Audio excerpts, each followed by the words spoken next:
ఏంటి పిల్లగా పిలుస్తా అంటే పోతున్నావు? ఏమైంది వదినే చెప్పు. ఇగో నిన్న గురు పైసలు జమ చేసినాక ఇట్లా లేవంగా పిడాత కాలు మలుసుకున్నట్టు అయింది. కూర్చుంటే లేవత్తలేదు, లేస్తే కూర్చోవట్లేదు. కలుపు కలుపు అంటాను. అబ్బా, అయ్యో గట్టెట్లయింది వదినే? గిట్లా అడిగి వేసిందో లేదో ఒక్కటిసారి పలుకు అన్నట్టు అయింది. కాలు కలుపు కలుపు అంటారు.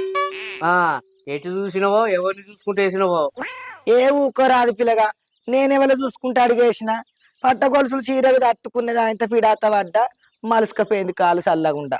కాలుకు నూనె రుద్దుమంటూ వదినే. ఏంది పిల్లగా ఏమో గట్టన పడుతుంది. ఎవరైనా చూస్తే ఏమనుకుంటారు? కాలుకు నూనె పెట్టి రుద్దాన పడుతుంది. ఆ చేతిలో పెట్టారు గడ్డికి తోలితే ఒడ్డును చూసి నడ్డిసిందట నియాస వచ్చింది. ఏంది పిల్లగా పుష్కన గంత మాట అంటివి? మరి లేకపోతే ఏంది వదినే, మహిళా సంఘాలని